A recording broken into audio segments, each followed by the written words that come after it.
us off. Michael, really good performance in midweek. Any ill effects from it? How's your squad for Sunday? How do you expect to use your squad? No, it'd be the strongest team possible for the game. One or two bumps and bruises, but nothing major. Boys have had a couple of days recovery, so we'll train tomorrow, then make our mind up on the team. Ridvan and John Suter and Leon King are all available for selection as well, so it's a difficult decision to cut that from 21 to 18 for the weekend. How do you balance giving some players minutes perhaps who've been out and haven't had game time with the pressures to get through the time? No, it'd be the strongest team. It's a quarter-final. It's important. The team set a standard in the last couple of games, the boys that have started. So as long as there's no issues, it will be close to those two teams, and the other boys will have to fight in training to earn their minutes. And if the game allows, we'll give people minutes. But this is a quarter-final, so we're playing it as if it's we're giving it the respect that it deserves. Always an onus to win the competition at this football club, but given the League Cup final result, given the league position, would you concede there's an extra focus on how you're doing it now? Yeah, of course. We won the trophy last year, so there's been an extra focus for this competition, probably back from pre-season. That is something that you want to retain. It's the last game of this season as well, so we want to get to Hampden firstly for a semi-final and then push on to the final, and ultimately our aim is to win the competition. It's really important to us. It's important that the group continue to show improvement. Do you feel that this competition, in essence, this game, the weekend, is season defining for you, Michael? Every game we're building forward, but every game we're obviously building our style, our identity, our fitness, our belief, our confidence. And listen, it would be bitterly disappointing if we was to go out the competition, and that's why we have to give it our full attention. Nothing less than our best is what we need at the weekend, because we're playing against the standards that we're setting, and the standard on Wednesday night was quite high. You talk about building your style. On Wednesday night, Antonio and Fashion seem to link up really well together, each of them getting goals. Is that something that you think can build going forwards, and we can see it again this weekend? Yeah, I think for Antonio, he was injured before I come in, and since I come back in, he's been fighting for fitness. He had a period where he was coming back and he got injured again. He's played bit parts here and there, but I think he's had 4 starts since I've come back, 3 goals, a couple of assists. Certainly in the last week, he's looked sharp. His energy and his personality on the pitch has been seen, and Fashion works off him. I thought the front three were excellent the other night, as were the midfield. There wasn't a bad performance in our team, and if you've got the shirt, I think it's right you keep it. Before then, Alfredo had the shirt and was doing well, but in this moment right now, it would be very harsh on Antonio if we was to take him out. Was that a difficult conversation to have with Alfredo when he's played with you so much before the last couple of weeks? Not really, no. I think he understands it. I think he's a number 9. He knows you could play them both and take Fashion out, but it wouldn't be fair on Fashion either, so it's a nice place to be. We've not always had them options this season, and now we do. They have to fight out in training, and when they get minutes, they have to own the shirt. That's a nice place for me to be in, having competition. Sometimes that can be a big driver for the players in terms of their standards. Michael, can I talk more about that? You've spoken about in the summer reducing the squad size. You said it's a point of change this summer. What's the right number for you in terms of the size of the squad? Well, listen, if you have 2 10s, so you have a double outfield position, that gives you 20. You'd like an extra striker, possibly if you want to play at times 3 at the back, an extra centre-half, so that gives you 22, 23, plus goalkeepers. I think the reason the squad's been slightly larger is we had players out on loan, and we've had players with long-term injuries, and the club's obviously had to go and sign replacements. So the squad's large at the minute. I think the budget is very healthy for us as a club. It's just obviously spread out a little bit. And this summer gives us a chance to make some, like any summer, like any window, to make some decisions to trim the squad a bit and at the same time add competition. Because if you lower the number, you add the competition, the quality goes up. And I think coming out of the January window, we had 1 player leave. Obviously, young Charlie McCann went down to play in England. And we brought Nico Raskin and Todd Cantwell in, and I think every game that goes, you're seeing that's good decisions, and they're getting fitter and stronger. Neither of them have played for a couple of months before coming into the club, so we needed them to get up to speed with their teammates, with the style, with the ideas. And I think certainly in the games they've played, they've both shown a lot of promise, and we need to go and do that again in the summer and then into next winter. Every window we want to do that and be moving forward. So it's not like I want to kick anybody out the door. It's just I want to bring the numbers in line with which I think is more manageable. Ryan Kent was outstanding the other night. His performances have gone up a level since you returned to the club. You've obviously got a strong and special relationship with him. I promise not to do a list of names here, but has he told you he wants to stay at Rangers Football Club? We've had discussions around it and we've both parked everything until we find the moment. So the next moment will be the international break where we sit and have another chat. We're both core, we're both on the same page.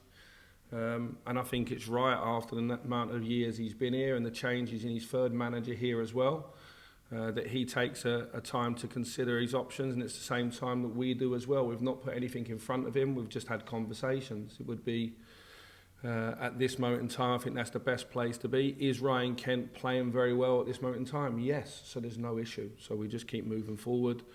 Still building the squad that I want for next year, and if he's in, it's because he desperately wants to be here.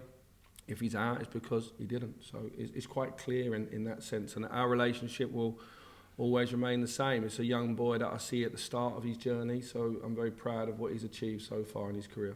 A lot of guessing games around the squad for the Rangers fans at the moment.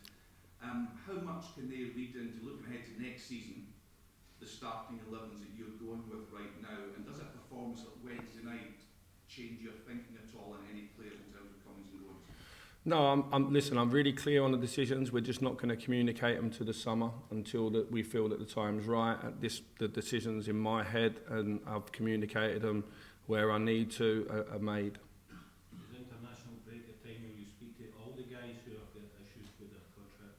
Yeah, and listen, my door's always open. They can come and speak to me, and no one seems to be in a difficult place or have a lack of clarity at the minute. Everyone seems to be happy and playing well. Our form has been really, really strong, and our performances have, as of late, the last couple of games, certainly the first half of the Kilmarnock game and pretty much the whole game the other night were really strong performances. So I just take it off of that. I've got 4 or 5 waiting on the side that are chomping at the bit to get into the team, so I'm in a good place at the moment. Can I ask you about Tom Lawrence? Who's had some disappointment? Yeah, unfortunately, Tom Lawrence had another operation, which means he'll be back in pre-season. He's a player that I really wanted to work with. He's a player that I knew as a young player, playing against my Liverpool team when he was at Man United, and I've followed his career. He's an international. He started the season ever so well, didn't he? And showed up well, and then had this problem with his Achilles. He tried to come back. He was out training on his own, but had some discomfort. So he went and see the specialist, and it hadn't repaired how he wanted. So he's had a little minor operation there, and we're back in time for pre-season. I'll add on that as well, Kemar Roofe has had a minor operation. He'll be back for pre-season as well. So the decision was taken that with the short amount of league games left, it was better to get these boys ready for a new campaign, and they'll be important players for us come pre-season for sure. Kemar's with his hip.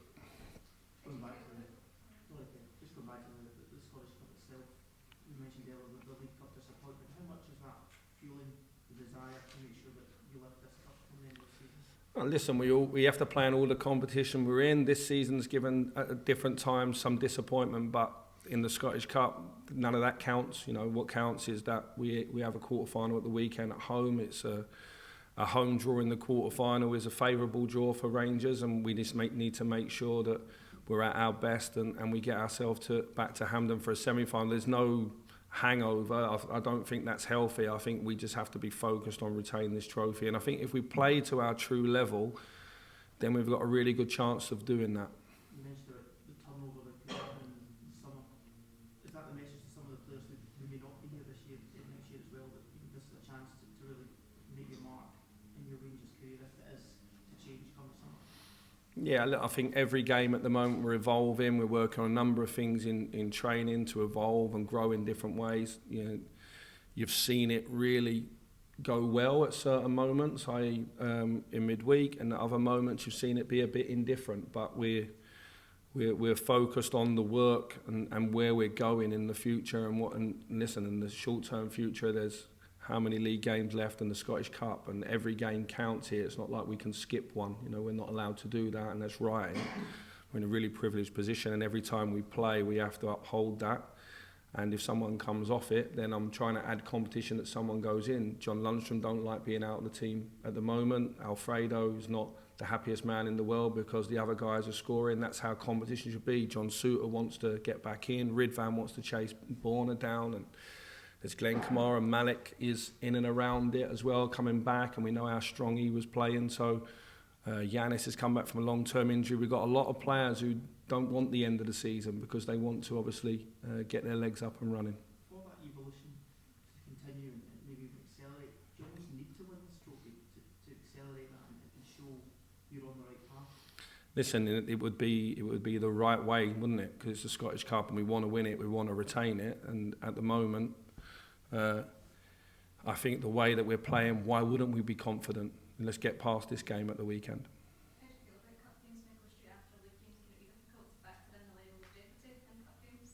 No, because it feels like most of the games we've played since I come in have been cup games anyway. We've had to win every one. That's what it's like at Rangers. You have to win every one.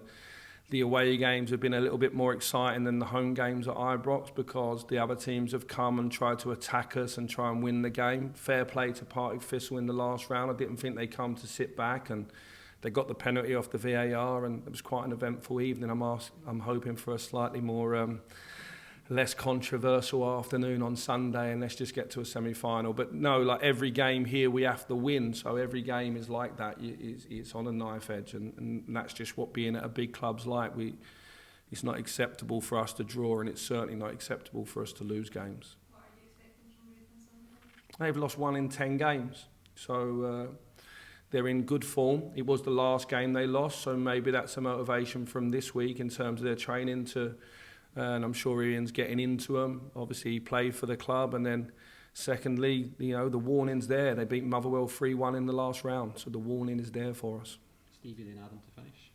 Michael, just venturing back to Wednesday night, some of the football that Rangers played was probably as high as it's been in several years. Back around that was tempo and one-touch style of play, especially the midfield three.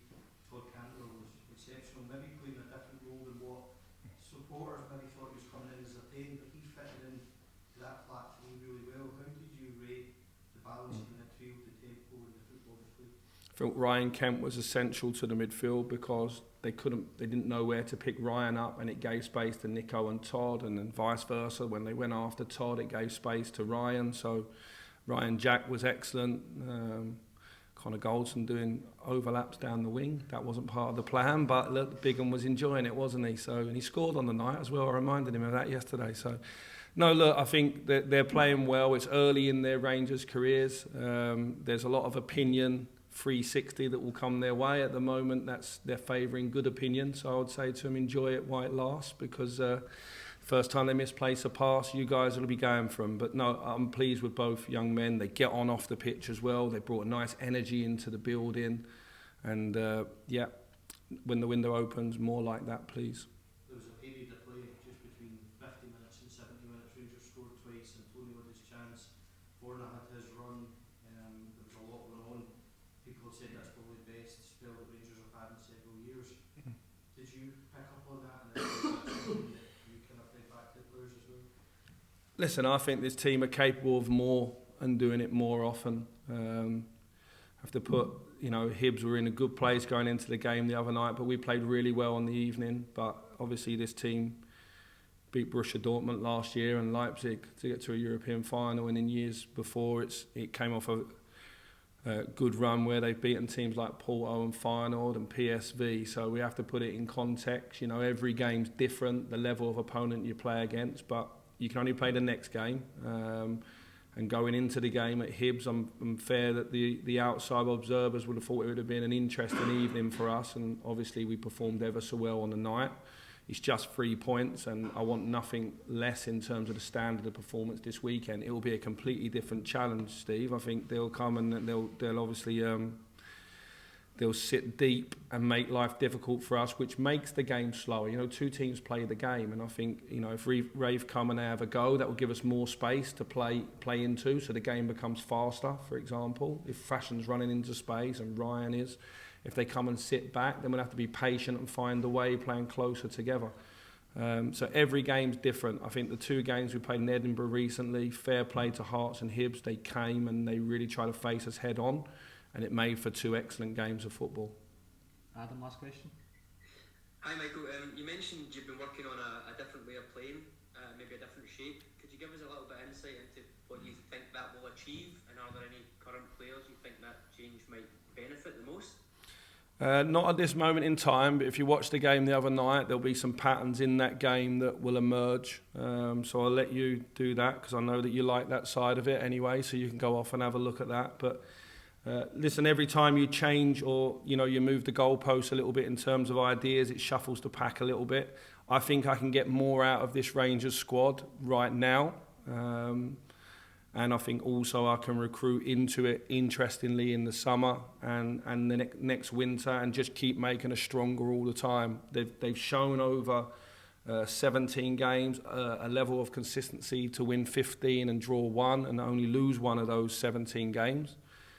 But it's important as well that within that we recognise the moments where we were really good and the moments where maybe we're just okay, and we need to, what team are we going to be moving forward?